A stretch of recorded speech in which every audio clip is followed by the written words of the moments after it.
For me, yeah, I don't need either one of them. If you had to choose one, it's going to be Silencer, just because.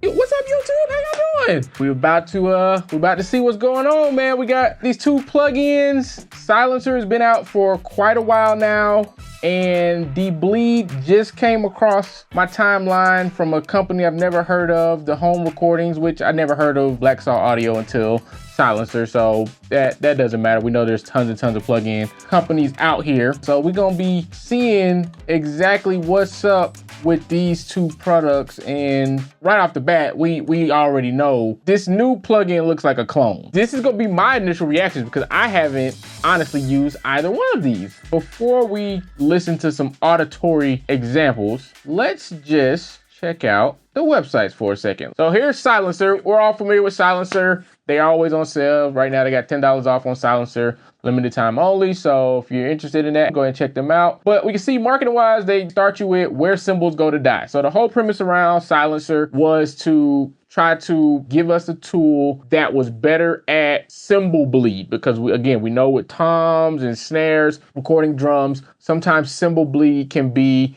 an issue. Now, if we want to really get into the nitty gritty, it's more of an issue when you have the wrong mics and the wrong mic placement, because with the right mics and the right mic placement, you can do a lot of off-axis rejection of sound. That's kind of the whole point of why we engineers pick certain microphones in certain situations and we place them in a certain way, because of understanding the way the microphones pick up sound and where it's going to reject sound. We can use that to our advantage. But you know, hey, everybody's recording themselves. Some sessions got to go quicker than others. You don't have time for all that kind of stuff. So we get cymbal bleed. There's that. So we see the GUI there. So it's really a simple GUI to where you have three knobs. You have a reduction, the DeBleed amount, and then the length, which is basically how much longer you want it to hold over. Now, the cool thing here is they have this ghost note feature, which is supposed to allow you to bring out the ghost notes, even though you're still reducing stuff. So that's actually a really cool feature that they have there that no other gate that I'm familiar with has that. SSL, DBX, no other gate I can think of has the ghost note thing going on. When this first came out, the only thing that I could really compare it to was two things. It was the Slate drum gate, which if you haven't seen the Slate drum gate, it has an area that's basically for bleed. I can't remember exactly what they call it. Look at that. It is called DeBleed. You can tell it which frequency ranges you want it to not pay attention to. And so it will help you filter out cymbals and things like that. So that one's really good. And then there's the Oxford drum gate, which also is very similar to this, to where it's doing a lot more stuff in the back end of machine learning and stuff like that, where it's listening to the cymbals and trying to get those out. So now if we go over here, oh, that's interesting. DeBleed. Okay, the Home Recordings is the name of the company. And we can see the GUI. I mean, it's very, very similar. We see the DeBleed amount. We see the release time. We see the hold time. Oh, what is that? A ghost note feature? That is very precarious right there, right? The first time we saw that was over here. Then we also look at the top, we see the different, modes that it has depending on what you're using. And right here, same thing. We got kick, snare top, snare bottom, and tom. So, I mean, they're literally one for one. Side chain, there's a side chain right there. Analyze, that'll be interesting to figure out what the analyze button does, because the Silencer doesn't have an analyze. So it just goes straight on based on what you tell it is. Maybe this is like a way to play the signal and it will automatically figure it out for you. We'll find out. Look at that. Say goodbye to cymbal bleed. Very similar wordings that we had. I mean, they're being very not even discreet about their challenge to Black Salt, or should we say copy. And let's hear what we got going on. Okay, so right there, the floor tom went away completely. Yeah, that's not a good look. Okay, so let's tweak the settings here, shall we?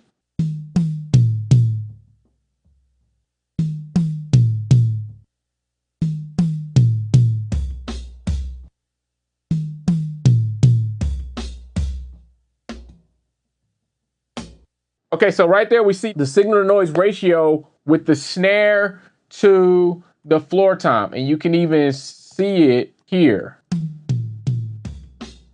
So that hit right there in the middle is a snare, and it's so close to the floor tom that,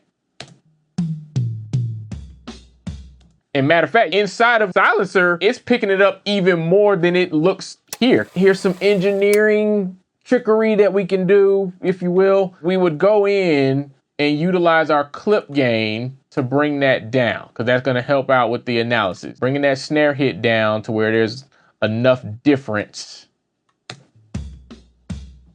So now you see it's doing a much better job.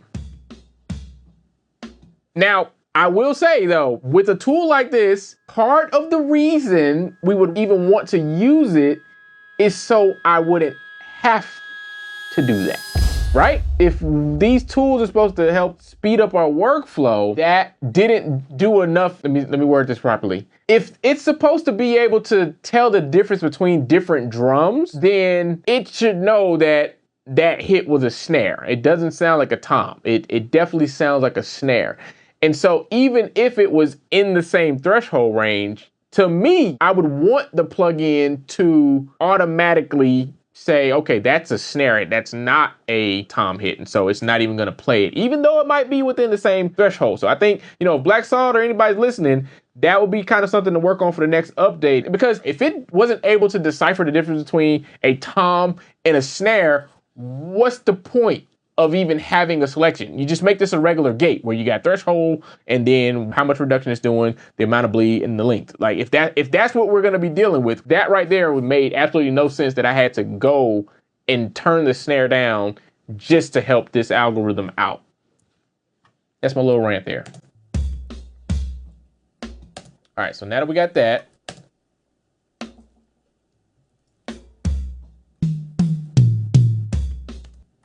okay, so those toms definitely sound choked, so let's go and tweak those settings.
Let's do DeBleed now. Now that we've done Silencer, let's do same section with DeBleed.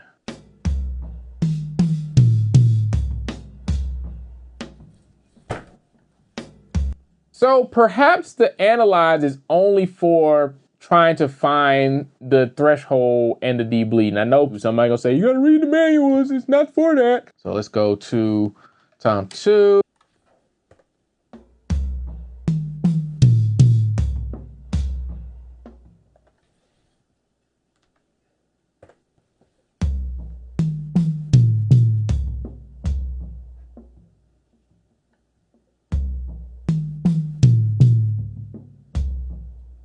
All right, so initially same thing as Silencer, to where it's choking the tom a bit much. So I'm gonna just go in here and dial these settings back a little bit.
I'm hearing something. I don't know if you hear what I hear, but I'm gonna start switching back to the silencer, and y'all tell me if y'all can hear what I'm hearing with these toms and one of the differences between these two tools.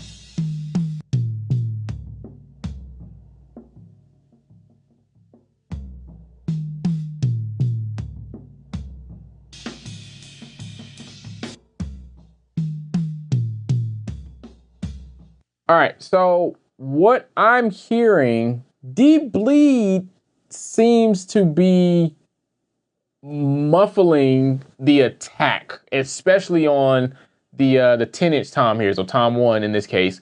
It definitely feels like the gate's not opening quick enough on it, and so the initial attack feels muffled, which in turn, if you were to use something like this, then you would come behind it and then add a transient designer because you lost some of your transients utilizing this tool. So whether that's a good or a bad thing, that's up for you to decide. I personally wouldn't want that, especially given that silencer seems to be retaining the attack a lot better, which for drums, that's what you want. You want attack, right? That's definitely a difference I'm noticing. Last thing we'll do here on this song is we'll hit the snare.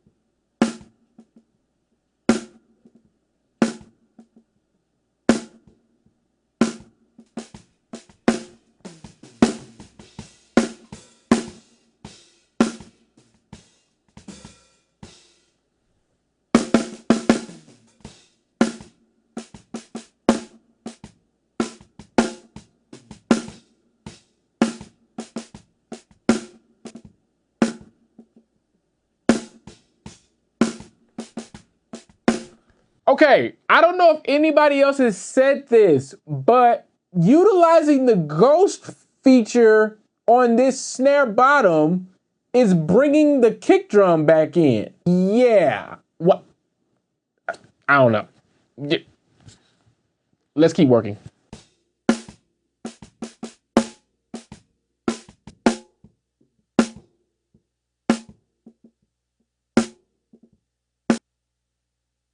The problem with that, what I was doing here, so watch this. I'm gonna leave my mic open for a second, so just work with me here. So I'm gonna turn the DeBleed back up.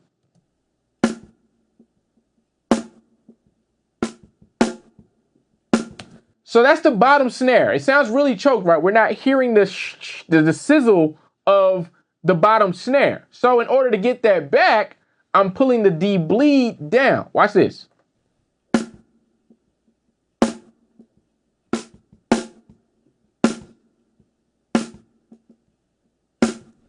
So now we get the sizzle back of the snares because it's the bottom snare. We want the sizzle, right?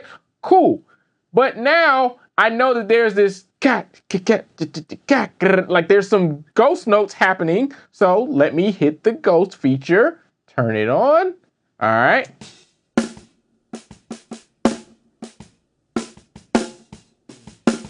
And now there's bass drum in the signal. So, you're still gonna end up editing or doing some stuff here to make this work. I mean, especially like once you add compression to that snare, then that bass drum is going to come up as well in the signal. So you would, yeah, it's not moving the needle for me. I'm sorry. Let's go to the top.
Okay, for reducing cymbals, it definitely does that. They both do that. They both do that pretty well. So the cymbal part, it definitely does that. However, you're losing things by doing that. And so there's some give and take here because, okay, I get rid of the cymbals.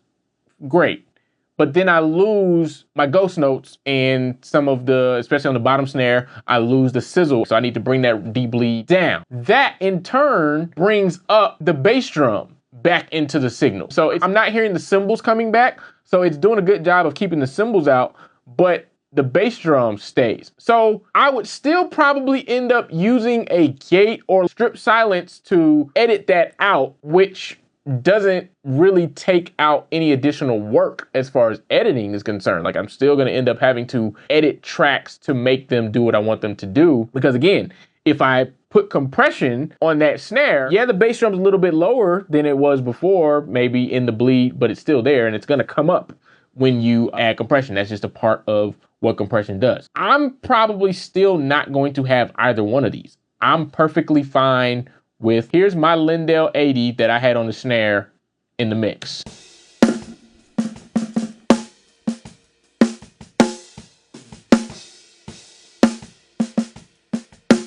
And yes, there's a little bit of bass drum there because it's gonna be bleeding. I mean, drums naturally bleed. That is a part of the drum sound, and there is a point to where you start getting rid of too much of that bleed, and now you start to make the drums not sound organic. They start to sound processed. They start to sound fake. So I'm not even a big get rid of all the bleed kind of person in the first place. So I will say this. I can understand in some genres. I know I have some friends that do metal music to where they want those drums to get really, really, really tight, things like that. And they're doing a lot of triggering kind of stuff. So I can see it in some of those aspects, and it's definitely not a bad tool to have. I just don't need them. I'm not trying to completely get rid of cymbals like that. Now, I'll probably come back later and say that I had to use one of these on something because I might get a session from somebody to mix to where the cymbals are just obnoxiously bleeding through. But let me show you something real quick. So you got a drum gate from Slate, and it has a detection filter. And then look at that. They have a DeBleed feature, which is supposed to listen to whatever frequency range you set and remove that. So let's just play around with this one and see what we can get really quick.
So you can see that is doing essentially the same thing as far as removing the cymbals. And a lot of you probably already subscribed to Slate, so you already have this tool. It's a little bit more settings and playing around with than Silencer or DeBleed, but it's there. You already have it. And I really like to highlight certain things like this because new tools come out and we immediately forget about things that we may already have that essentially do the the same thing. Now, if your workflow requires you to be faster, then maybe you go with something else. But the fact that I already have the drum gate that also has the DeBleed feature in it, I just have to go in and make the settings, and we can hear it's doing a great job of removing that cymbal from that snare. Now, again, it doesn't have the ghost note thing, but as an engineer, one of the things I do with ghost notes usually is if I can't get them to stay in the mix the way I want them to on the track by just doing automation, then I will actually go in and copy the ghost notes down to their own track. That way I can clip gain them up, do a little bit more compression or what have you to make them stand out a little bit more. So there's ways to get your ghost notes to still be present even when you're using a gate that may or may not be getting rid of them. So you can see right here, there's some snare roll stuff going on in the beginning. And you see right there, I automated those sections, but I didn't feel the need to do it here, obviously, because it was coming through just fine. So yeah, man, that's my comparison of these two plugins. Would love to know you guys' thoughts. I'm not seeing anything here that's making me go, wow, I gotta have this. And none of the records I use today have smashing on the cymbals during the entire song. So we will say that. I could see if somebody's doing like a like they're smashing the cymbal at the same time, maybe. But then again, bleed is a part of the drum sound. So how much of that do you actually want to get rid of? But for me, yeah, I don't need either one of them. If you had to choose one, it's going to be Silencer, just because DeBleed looks like a copy, and the transients were seeming to get chopped a little bit more in DeBleed. The attack wasn't coming through as clearly defined. It definitely felt like saturation or something on the top that was killing the transients. But I tried to find tools that do what I need to do without also degrading something else. If you're supposed to be taking out the cymbal bleed, I don't need you dealing with my transients because that's not what you're there for. I have other tools for transients. I don't need a tool that's supposed to be debleeding to take away my transients. So Silencer versus DeBleed. If you gotta have one, go with Silencer. DeBleed is just copying the settings, exactly the same, features exactly the same, with the exception of the analyze function, which is not that big of a deal. I appreciate everybody for tuning in. I appreciate you guys for chiming in the discussion. Share this with somebody. Until the next one, peace.